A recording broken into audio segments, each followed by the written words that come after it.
primary school? Grange National School. And you said you went to the old school? Yes, which is the local hall now. It was in 2 schools at the time, and there was 2 teachers, one in each. And what do you remember about the teachers? I can't remember, but they were, of course, they were very cross. And I remember we had one teacher anyway, and she'd be always at mass. And if it was a thing that one of her communion class would turn around in the church, there'd be a meal and mortar on Monday. Meal and mortar. She'd be, why did you turn around? Why did you look around? You know, they were teachers, and we were afraid of the teachers. There's no question about it. And the guards.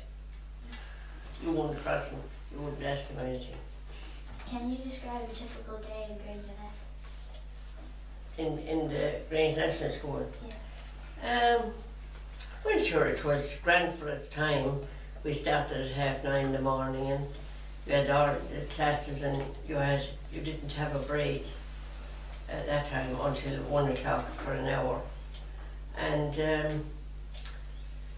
then some of the days, 1 or 2 days in the week, you had sewing in the afternoon, and making buttonholes. That was the big thing. What, And knitting. what would you have to bring to school every day? We'd bring a lunch. We'd bring you bring milk, or you could bring a flask and bread and butter, or whatever it be, jam or whatever it be in it. Did you have a school bag? Oh, we did. Always school bag. And how did you travel to and from school? Walked, always. Did you have a special uniform or? No, ordinary clothes. There was no uniform. And how was the school heated? There was 2 fireplaces, one in each classroom, and the teacher was up. The fireplace was there, up there, and the teacher's table was there, and the classes were down back, and the same in the other. Can you tell me what the classrooms were like? Would there have been like one classroom? No, there was 2 classrooms. Classrooms. There was 2, but that's different now. That wall was taken away for the hall. And how many people would have been in the class, in one class? In one class that time, would we say, there might be 5 girls and maybe 5 or 6 boys. They weren't an awful lot. No. And what type of toilets did you have in the school? Toilets that had to be emptied out. I don't know who did it, but it had to be done. There was just dry toilets. There was nothing else. There was 2 toilets there. What do you mean the wall was used for the hall? What wall? No, there was a wall in the centre, and the hall. Yeah. That was taken away when it became a hall, a community hall, Okay. because there were 2 schools. Yeah. There was there was the lady and there was the man, and the lady had, we'll say, babies in 1st and 2nd, and then you went out to the master for 3rd, 4th, 5th and 6th. What was the discipline policy in your school? Very, very, very cross. You had to obey the rules. They were fairly cross. That was the rule. What would happen?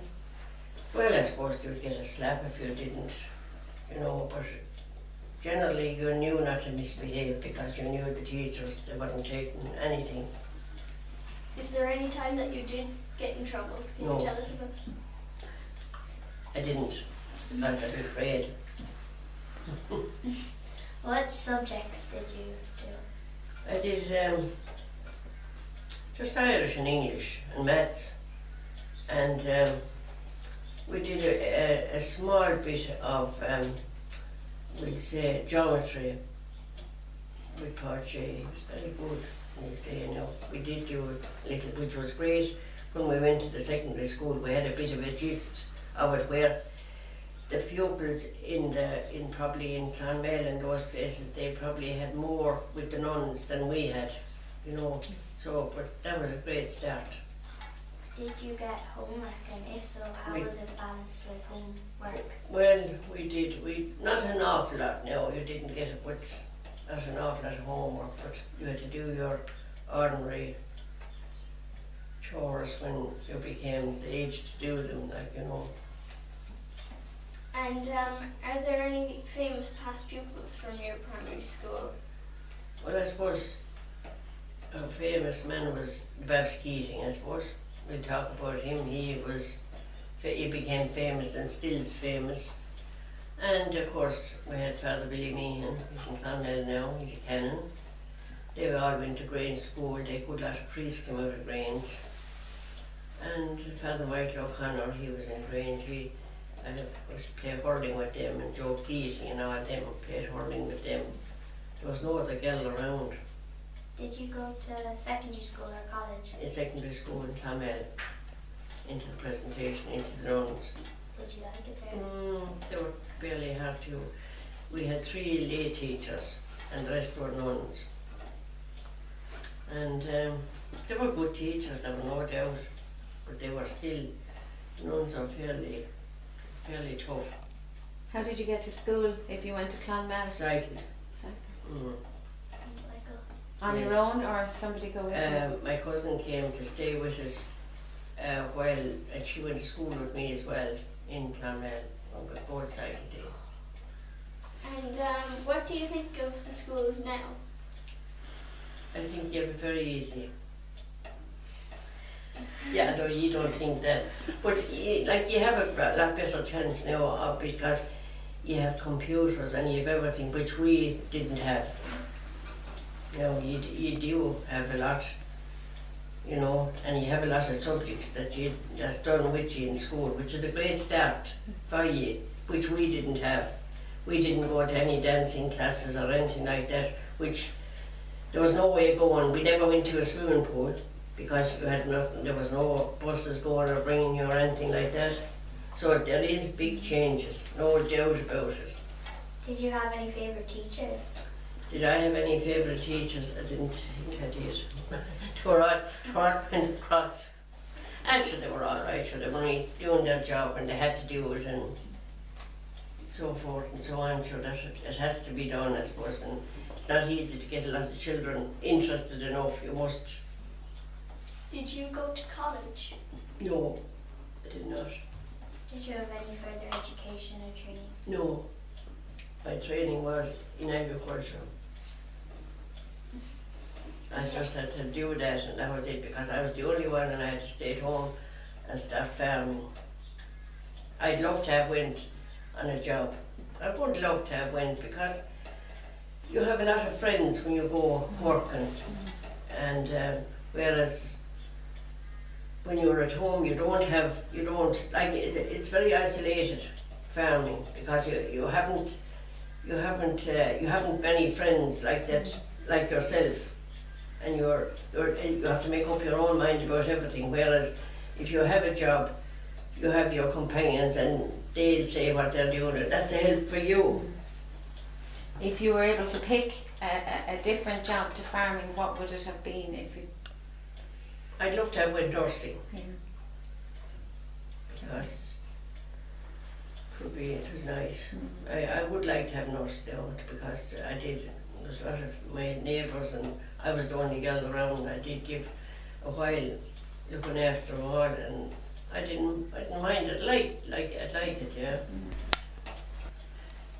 Okay, Okay. this is the games and pastimes.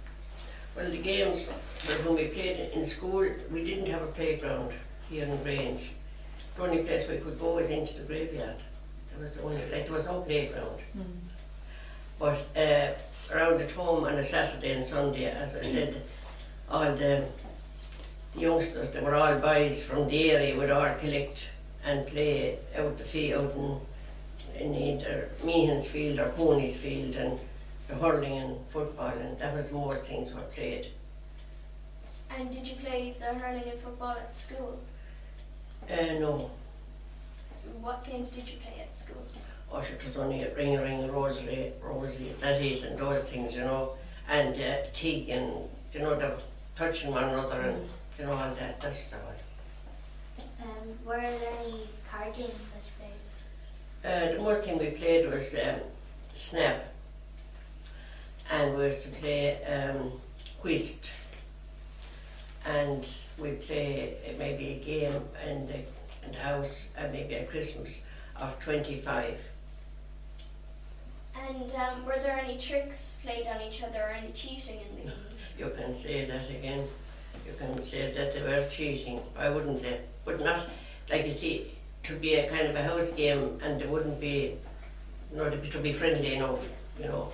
Did you get involved in any clubs as you were growing up? No, because we didn't have any way of going to a club because we didn't have cars, and we didn't learn Irish dancing or anything like that, what they have today, you know, and elocution and all that thing. We didn't have that, nothing like that. Were there any local fairs held? Yes, Clonmel and Care would be the two fairs, would be around us, and they had to drive the cattle. So with the result, they had to get up at 2 o'clock in the morning, they'd have their breakfast and get the cattle out of the field and drive them, either Clonmel or Care. How often would they take place? There was two fairs on. One of them was the first Wednesday in Clonmel and the last Wednesday in Care And of the month. who would organise all these fairs? Well, anyone as such didn't organise them. People just collected at the fair, and they did their deal. And then if they bought the animals, then they'd mark them and they'd bring them up to the local station, railway station, and they'd put them into wagons wherever they were bringing them. What would have happened at these fairs? Well, sure, they'd have more crack and in and out to the pub more than likely, and making deals and so forth and so on. You had a lot of buyers would be coming from maybe the north of Ireland, different places, and they used to say they used to come from the county Meath where they wanted cattle to graze, like that'd be they'd come down south bottom. And can you tell us what a jobber was? A jobber was a fella that would buy cattle and try and sell them again that day for more money. And how would... Another man that we used to do was a great part of it was a drover. The drover, if you bought cattle, say in the fair, and you said, I walked in this morning, I'm not able to walk out, and maybe you might get a drive, which was hard enough to get a drive that time because there wasn't much cars. He drove the cattle home for you. He was a drover. Oh. That's what he did. How were deals made? Well, the deals were made by just haggling so long, and eventually I suppose you'd have to agree, and they'd hit one another down the hand there, and that's the way the deal be made. You can't go back then. Can you tell us a bit about luck money? Oh yes, when you bought animals off another farmer, he always gave you a luck penny, they call it. It wouldn't be a penny now, it would be maybe, that time I suppose 5 shillings would be a big lot of money. But it was called luck penny, and you expected to get the luck penny. That was that you'd have luck with the animals after buying them. It's still going on when you buy them, because even if you buy them in the market at present, the fella that will buy them would be looking out for you to see where you were, and you would always slip them maybe a 10 or 20 or whatever. That's still there. It was luck penny, it was called. And how would you know if an animal was already bought? Would they have any markings? They'd mark them, they would. They'd have a paint, or they'd have, you know, a marker of some description. Would children have gone to the fairs, and what would they have done there? The children wouldn't have gone because it was dangerous for children, because the animals would be just standing in the street, and maybe they'd have a creel or two, which would be just like a creel off the side of a trailer, and you'd be trying to keep the animals together. But it wouldn't be, well, they'd be 14 or 15 years before they go to a fair anyway, you know. Were there any arguments or fights at the fairs? Well, I suppose they used to be arguments over maybe the fella wasn't getting enough for the cattle, and maybe the fella he sold them to was after getting more, and maybe they'd be a bit of aggro that way, all right, like, you know, but not a lot. No, they didn't be able to enjoy the day because they wouldn't have very many days out. The fair would be about, or a funeral, they were the only times people really went out. Was there anything, did anything else happen at the fairs? Not really, no. They maybe, what they used to have was they might bring chickens or things, or, you know, and sell them at the fair. But the only way, when I was young, the way we got our chickens were, they came as day olds on a bus to the cross, Heaton's Cross down here, and you picked them up, you were sent for the chickens, send on the money, and they send on the chickens in a little box, and you'd hear them inside the box. That was your day old chicks. That was the way you got them. And you said a little bit about the cars. When would they have come in? The cars got plenty. Oh, sure, it was nearly, before they got plenty, it was nearly into the 60s, nearly, say, middle 50s up to the 60s.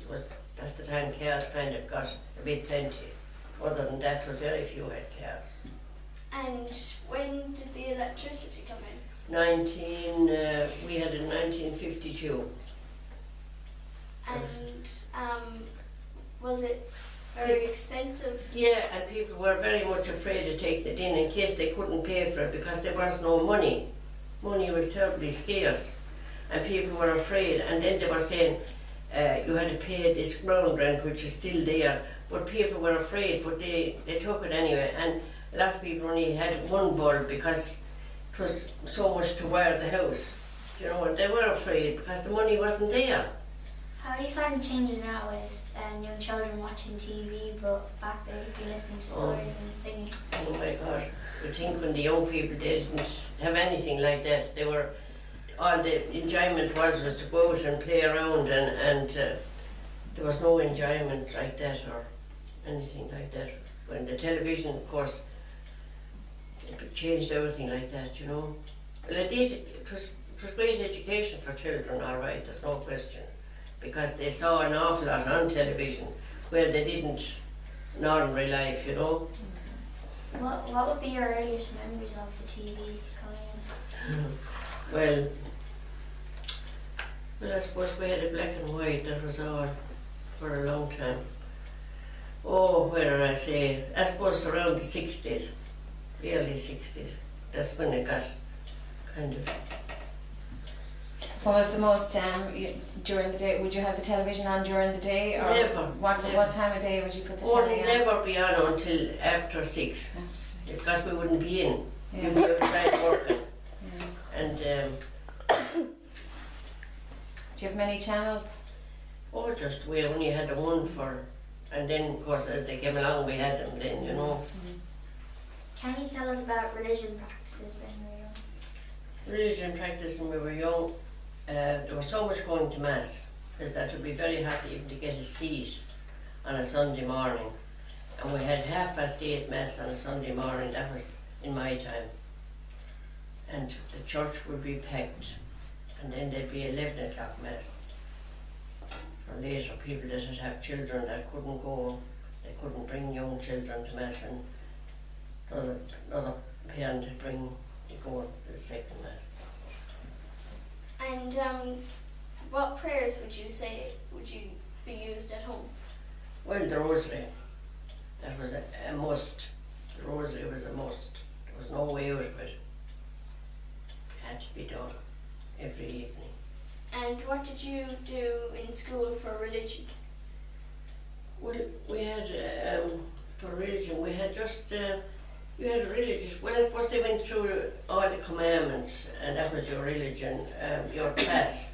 And then for the, when you were preparing for Holy Communion and confirmation, like you had, and you had to go through all those, but they were interesting for us at the time, like it was all new to us. And even in the secondary school, they had a lot of religious classes were very important as well. And what would be, would they be strict if you didn't know any of the prayers? They would. You had to learn a lot. Can you remember your communion?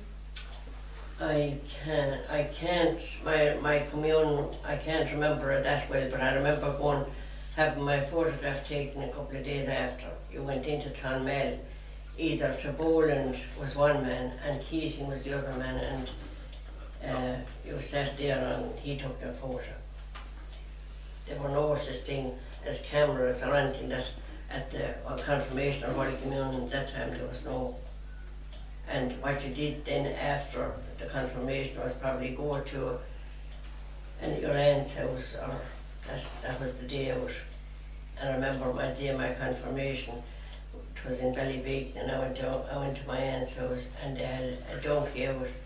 And I remember I sat up on the donkey and he was a dickens of a donkey, and where did he go? In under all the apple trees. Nearly pulled the head off me. And what do you remember from the priests and nuns in Grange? The priests, the priest would call in to the school very often, and I can remember Father McCarthy, he's buried in Grange here, and he would call nearly every week to my house, and my grandmother would be there, and she turned this. All the old people had they wore black clothes down to the ground. My grandmother did, down to the ground. And she had this black apron, then, just an apron. And she'd say, he might come, he might call, I'll turn my apron. That's what she used to do. She turned the apron. Well, he would call, in great crack. And that time, we had the friars coming out the country. That was our religion. And they'd be coming to look for it, you'd have to give them money. And then another thing, if you were going to the creamery, you would tell the creamery to give them 2 pounds of butter, because they didn't have any income as such, the friars. They were in Clonmel. And some taxi would drive a friar around from house to house and collect the money. Did the bishop ever visit? No, I don't ever remember seeing a bishop visiting the school, only when they'd come for confirmation. And what happened at a mission? Well, the mission was a very tough time. You had morning mission, I suppose at 8 o'clock in the morning. Usually that would be my mother that would go to that. She'd cycle to Grange. And my father would go in the evening then. But they'd go twice a day. That would be morning and evening for the mission, and there was no way going only cycling. And the missioners were fairly cross, and they'd be thumping and telling you that you'd be. My father used to say after every mission there was there some fellow throw himself into the river as he was thought he was damned. He was, yeah, such a wicked. They were a bit too hard. But I suppose that's the way they were told, like, you know. Were there strict rules? Oh, sure, the strict rules was you couldn't receive Holy Communion except you were fasting from 12 o'clock the night before. And you could imagine you could get up in the morning then and maybe milk cows. And I heard my husband saying that when he was going, he'd go up at the creamery, up with the milk to the creamery up in Outra, and he'd go to Mass at New Inn, which was a bit further up. And it's often when he'd sit in the church, every place would go spinning around, because you see you're not eating, because you couldn't, because you'd have to be fasting. Have you got any stories about the old history? Down in Tullameel now, it's an old churchyard, but my mother used to always say that Cromwell stabled his horses in the church. And in the troubled times, there were 2 men shot down there, and they were buried. And their names were Kennedy and Cruz. And they were buried at the back of Tullameel Church. And they said they didn't any grass grow in the area for years, because they put so much lime down with the bodies, I suppose. And that wasn't in, I suppose, the RA time, back that time. And why were they shocked? They were shocked because I suppose Woolmer was the opposite side. My father used to talk about it, but then you don't ask the questions that you should ask that time. But that was their names, Kennedy and Cruz, and that's where they were buried as well. And Have you any examples of stories that your parents or grandparents told you, like ghost stories or fairy stories? Well, they used to often talk about the banshee when people were died. They'd say, "Oh, they had the banshee." Now I think the banshee was probably a fox barking or something. I don't think there was any such thing, but people believed those things, but I don't think they were right. Well, I'd say the banshee went when the electricity came in and the light. Were there any local traditions connecting some places and parishes and saints? Yeah, but sure, they did all around us. They always observed St. Patrick's Day, and they went into St. Patrick's Well near Clonmel. That was we always did that on St. Patrick's Day. And you said your grandmother knew a lot of songs. Would you have remembered any? No, because she was a better singer than me, but she was great to sing. The old songs she used to sing, they're not even sung today, but often, a very odd time I'd hear one coming on and say, my grandmother sang that, or I can't remember the ones she used to sing. Did you learn any poems, like when you were in school? Oh, she was learning poems, and we did when we went to the convent, my God. We did Irish and English poems, or no, but we had to do all our subjects through Irish. Sure, you don't have to do that now. When in secondary school, no. No. Imagine European history through Irish. And that's something. To be bad enough in English. Okay.